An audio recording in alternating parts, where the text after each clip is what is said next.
Fruit pie season is upon us, and here is a delicious blueberry pie filling recipe.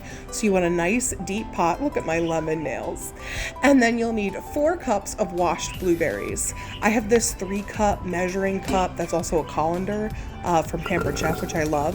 So that was only 3 cups, so I obviously need to add more. This is so good, super versatile. You can use it for a lot more than pie, and it's only a couple of ingredients. 3/4 of a cup granulated sugar. That's all the sugar that goes in this. It really lets the blueberry sing, and I absolutely love that about this recipe. You need 3 tablespoons of cornstarch. That's our thickening agent.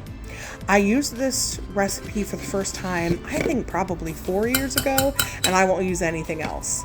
This is consistent, it comes out good every time, and it's delicious. Then I zest half a lemon and put that in, but if you don't want to add the zest to it, you don't have to. That's a totally optional thing, but you will need the juice from 1 lemon. If you do zest it, make sure you only get down just to where it's turning white. If you keep zesting past that, you're zesting the pith, and that is super bitter, and we don't want that. So my lemon zest is in there. Now I'm going to use my little lemon squeezer. If it doesn't fit, here's a trick. Cut off just the end. You're not losing any fruit, really. And then it's gonna squeeze so much easier. Of course, you don't need a lemon squeezer. You can just squeeze it by hand. Just make sure you strain out the seeds. 1/8 of a teaspoon or a sprinkle of salt. Put that in there. And then just mix it all really well. I mean, obviously very gently. We don't want to crush the blueberries, but you want to stir them and get them all coated in the sugar and the cornstarch. That's going to stop lumps of cornstarch from forming, because you don't want a mouthful of that. That's gross. But if you do it this way, everything will heat nice and evenly.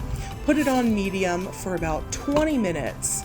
Give it a stir. It should look like this. If it needs to go a little bit longer, let it go a little bit longer.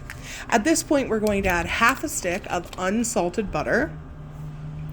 Right, this has just come off the stove, clearly, and another 1.5 cups of blueberries. So that's something that makes this recipe unique. You don't cook all of the blueberries, you are mixing in the fresh blueberries, which gives you some that have cooked down, that have broken down a little, and then you will have some that are whole and juicy and delicious. Once that butter is melted in, you're good to go. You can pour it into your pie crust, or you can pop it in a container in the fridge to cool it. I use it on top of my lemon blueberry cinnamon rolls. I use it in cakes and cupcakes and pie. It's so versatile and so delicious.